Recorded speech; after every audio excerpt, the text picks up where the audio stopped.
मिलावट टुडे। मैं हूं आपके साथ चंदन शुक्ला।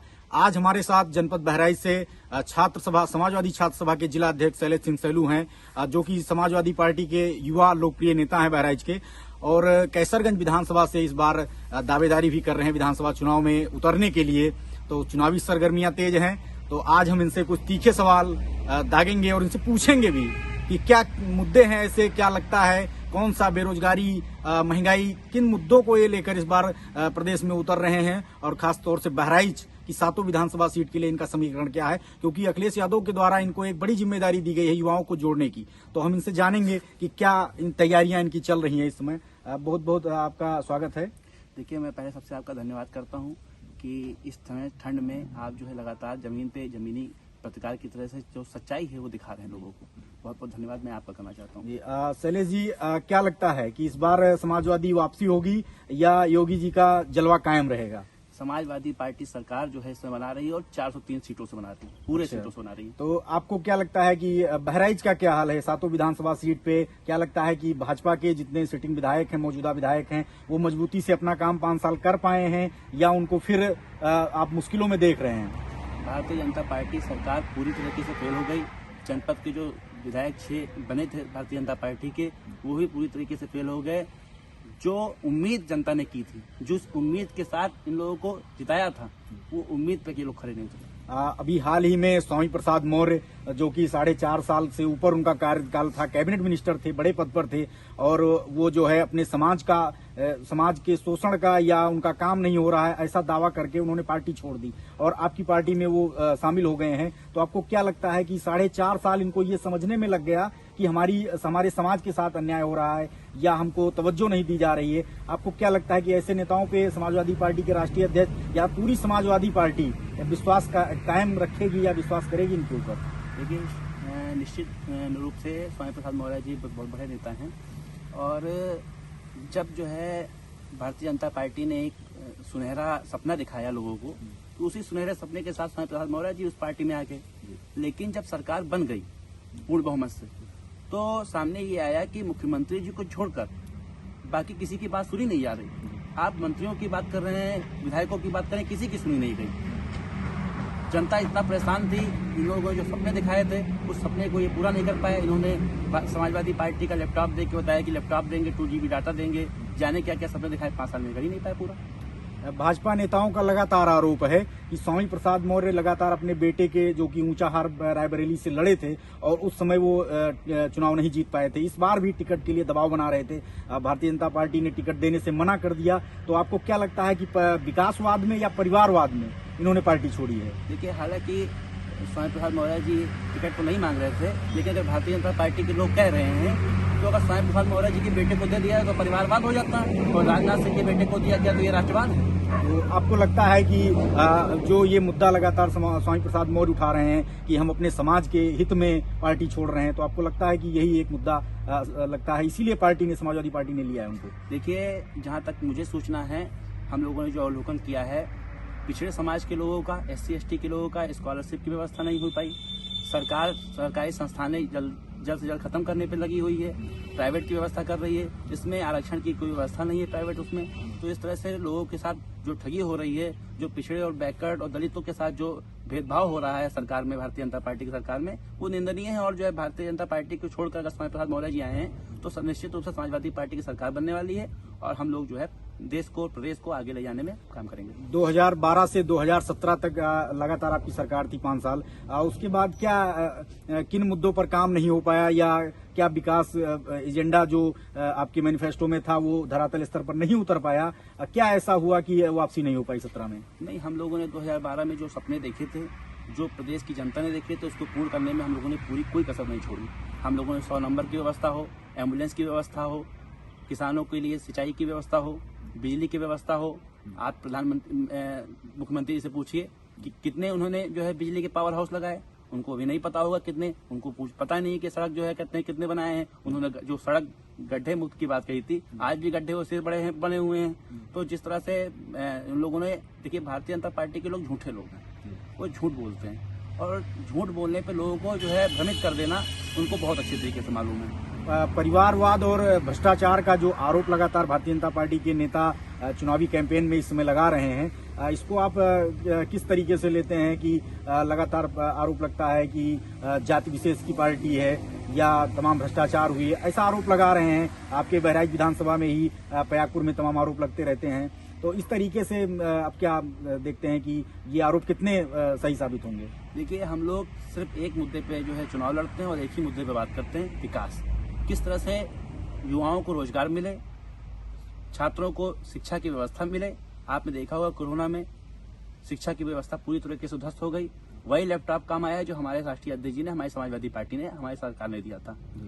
आज जब हम लोगों ने 20 लाख लैपटॉप दिया अपनी सरकार में, अगर सरकार होती तो हम लोगों ने और व्यवस्था कर रखी थी, हम लोग और लैपटॉप बांटते। भारतीय जनता पार्टी के लोगों ने हमारे ही लैपटॉप की व्यवस्था को चोरी करके बताया कि मैं लैपटॉप दूंगा और 2 GB डाटा दूंगा, और वो दे नहीं पाए। तो देने के लिए अंदर से विश्वास होना चाहिए, अपने अंदर मजबूती होनी चाहिए।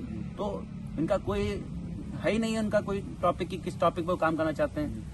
मुख्यमंत्री योगी जी गोरखपुर सदर से चुनाव लड़ेंगे, केशव मौर्य अपनी पैतृक सीट सिराथू से चुनाव लड़ेंगे। अखिलेश यादव जी को क्या आपको लगता है, आप युवा हैं, उनकी पार्टी के युवा हैं, आपको लगता है कि आपके मुखिया को भी कहीं से टिकट लेके कहीं से चुनाव लड़ना चाहिए? हालांकि वो मुद्दा बना रहे हैं कि हमारी पार्टी जहां से चाहेगी, पार्टी तो स्वयं में है, फिर वो किसके आदेश का वो इंतजार कर रहे हैं, कौन सा संगठन उनको उतारेगा तो वो मैदान में उतरेंगे?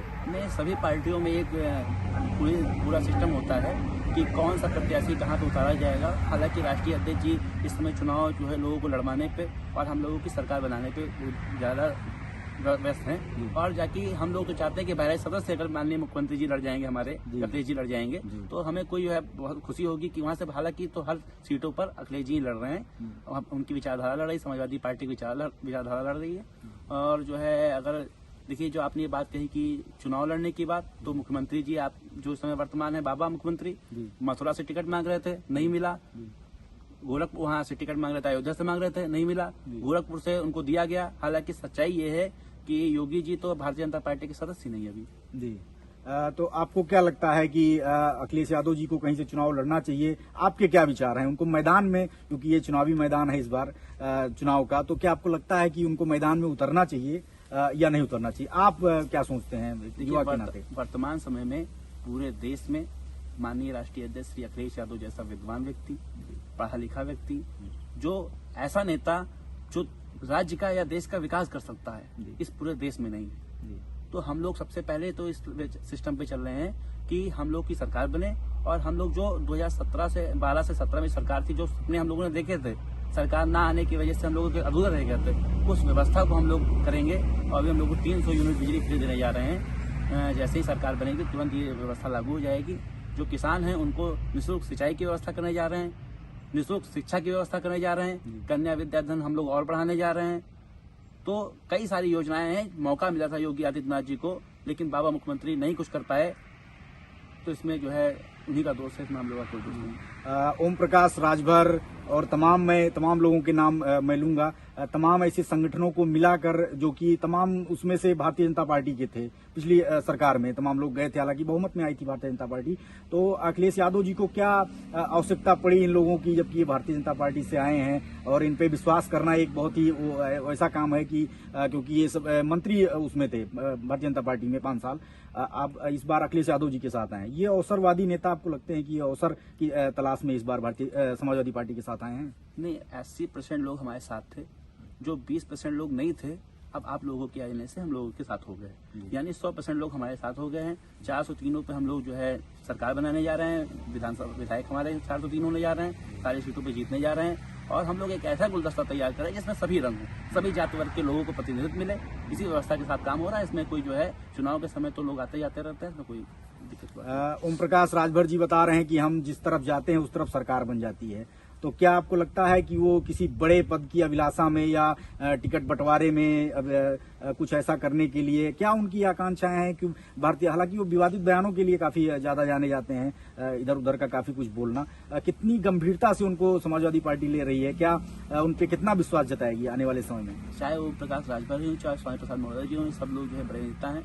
इन लोगों को भारतीय जनता पार्टी ने जिस तरह से ठगा, इनको अपने साथ लेकर सरकार बना ली और इनकी बात नहीं सुनी गई। इन्हीं की नहीं, मुझे जहां तक सूचना है कि किसी भी विधायक की नहीं सुनी जा रही है। सिर्फ वो अपने मन से मुख्यमंत्री जो फैसला वो ले पाते हैं ले लेते हैं, और कुछ उनका कोई मतलब कोई विचारधारा उनकी है ही नहीं। वो कोई प्रदेश का उनका कोई मतलब ही नहीं है। वो जाने किस समय विचारधारा पे, जाने किस टॉपिक पे चल रहे हैं, काम कर रहे हैं। हम लोग जो है एक अच्छी सरकार बनाने जा रहे हैं, और हम लोग निश्चित रूप से जो है 2022 में सरकार बनाने के साथ साथ प्रदेश का विकास करेंगे। भारतीय जनता पार्टी में अभी कुछ दिन पहले जो भगदड़ मची एक प्रकार की, तमाम मंत्री, तमाम विधायक, इससे आपको कितना फायदा होते दिख रहा है? वो तमाम भारतीय जनता पार्टी के नेता आरोप लगा रहे हैं, स्टेटमेंट भी आया है कि ये ऐसे विधायक हैं जो सीट बदलवाने के चक्कर में, मौजूदा सीट से ये चुनाव जीत नहीं पाते, ऐसा कुछ था उनकी छवि में या कुछ था, सीट हारने के डर से। तो ऐसे हारने के डर वाले विधायक जो आपकी पार्टी में आए हैं, आरोप लग रहा है, इन पे कितना दांव खेलना कितना सही रहेगा समाजवादी पार्टी के लिए? देखिए, जो नेतागण हमारे जो है पार्टी में आप आए हैं, तो ये उनका फेलियर नहीं है, ये भारतीय जनता पार्टी का फेलियर है।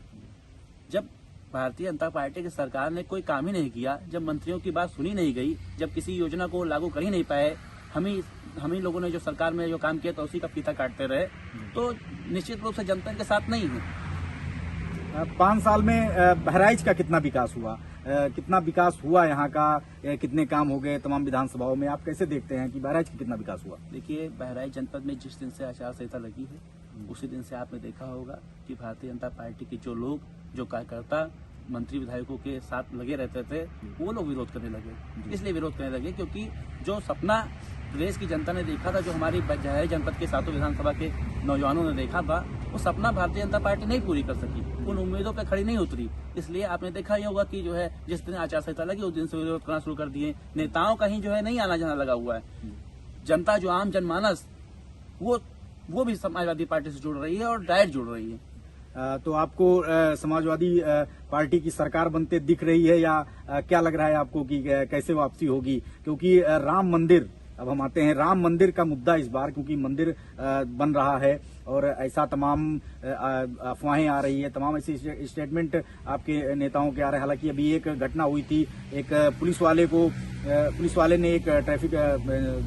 ने एक आदमी को रोका था, वो विशेष समुदाय का था, उसको रोका था, तो उसने कहा कि समाजवादी पार्टी की सरकार आने दीजिए, फिर आपको हम देख लेंगे। तो क्या लगता है आपको कि कहीं ना कहीं जो भारतीय जनता पार्टी आरोप लगाती है गुंडा राज, इन चीजों का मुद्दा बन सकता है इस चुनाव में? देखिए, ये घटना तो मेरे संज्ञान में नहीं, हालांकि लेकिन ये आपके यहीं कहीं की घटना है, अभी 3-4 दिन पहले की बात है, ये वीडियो वायरल हुआ था, हालांकि उसका संज्ञान भी लिया गया। तो ऐसे जो विशेष समुदाय की कहीं कहीं आरोप लगता रहता है कि, अब राम मंदिर की मैं बात कर रहा हूं, तो विशेष समुदाय के हितैषी का रूप में जो है पार्टी पर आरोप लगते हैं। तो क्या सभी वर्गों, सभी समुदायों को लेकर समाजवादी पार्टी इस बार मैदान में है? सबका विकास, सबका साथ सबका विकास जो भारतीय जनता पार्टी का मूल मंत्र है। देखिए, सबका साथ सबका विकास तो हम लोग जो है, सबका एम्बुलेंस हम लोगों ने चलाई तो किसी विशेष वर्ग के लिए नहीं थी, बिजली की व्यवस्था की तो किसी विशेष वर्ग के लिए नहीं थी, हम लोगों ने 100 नंबर की व्यवस्था की, किसी विशेष वर्ग के लिए नहीं थी, 10-90 की व्यवस्था थी, किसी विशेष वर्ग के लिए नहीं थी, कन्या विद्याधन था, किसी विशेष वर्ग के लिए नहीं थी, लैपटॉप की व्यवस्था हम लोगों ने कोई जाति देख के नहीं बांटी, जो लोग उस योग्य थे उन लोगों को दिया गया।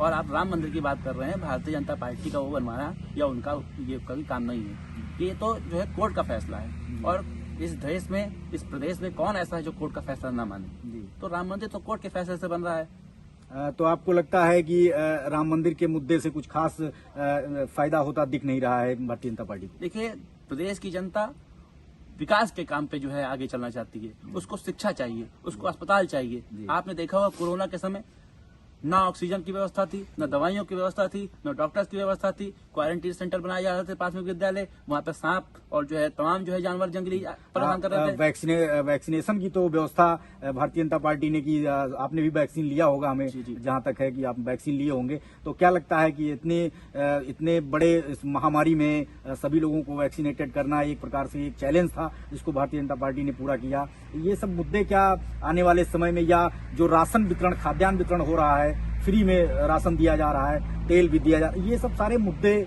क्योंकि बेरोजगारी का, जो जाहिर सी बात है, महामारी के दौर में बेरोजगारी तो होगी, तमाम जो काम है वो बंद होते हैं, फिर बेरोजगारी आती है। भारतीय जनता पार्टी ने राशन, खाद्यान्न की व्यवस्था निःशुल्क कराई, इसका कितना फायदा आपको होते दिख रहा है भारतीय जनता पार्टी को? देखिए, जब कोरोना का कहर हमारे देश पे आया था, तो उस समय जो गरीब जनमानस कहीं दूसरे राज्य में काम कर रहे थे, आपने देखा होगा पैदल आ रहे थे, जब सरकार को उनको व्यवस्था देनी चाहिए थी तब उन्होंने नहीं दिया। आज जो उनको जब 4.5 साल बीत चुके, जब 3 महीने बचे हैं सरकार को बचे थे, तब उन्होंने उन जनता को, उन आम जनमानस को बेवकूफ बनाते हुए वो राशन की व्यवस्था की। देखिए, अगर हम लोग शिक्षा की व्यवस्था अच्छी कर दें, शिक्षा की व्यवस्था कर देने से अच्छी रोजगार हो जाएगा। जब लोग काम करेंगे तो स्वतः ये व्यवस्था कर सकते हैं। समाजवादी पार्टी ने यही सपना देखा था। आज आप बताइए, भारतीय जनता पार्टी का सबसे प्रिय काम है शौचालय बनाना। उस शौचालय का कौन सा प्रयोग हो रहा है? एक्सप्रेसवे उन्होंने बनाया, उस एक्सप्रेसवे से एक शौचालय भी नहीं बना पाया, जो प्रिय काम था उनका। तो भारतीय जनता पार्टी सिर्फ लोगों को गुमराह कर रही है। वो लोगों को नमक और दाल और चावल पे जो है खरीदना चाहती है। तो ये काम अब जो है नहीं आएगा। देश की जनता विकास के मुद्दे पर। चलिए, बहुत बहुत धन्यवाद आपका। धन्यवाद सर। ये हमारे साथ समाजवादी छात्र सभा के जिला अध्यक्ष शैलेश सिंह सैलू जी थे, जिन्होंने काफी बेबाकी से सभी सवालों का जवाब दिया। इनको लगता है कि तमाम ऐसे मुद्दे हैं जिनको लेकर हम काम कर रहे हैं, और समाजवादी पार्टी की सरकार, ये तो अभी चुनावी सरगर्मियां हैं। चुनाव होगा, 27 को चुनाव है, उसके बाद फैसले आएंगे यहाँ कि कैसे क्या कितनी सीटों पर किसका कब्जा होता है। हालांकि बहुत ही अच्छे से इन्होंने जवाब दिया कि यहाँ किस प्रकार से समाजवादी पार्टी अपने मुद्दों में के साथ आ रही है चुनाव में, और किस प्रकार से भारतीय जनता पार्टी कहीं न कहीं जनता जो है उन पर विश्वास क्यों करे। आप देखते रहिए अवध टुडे।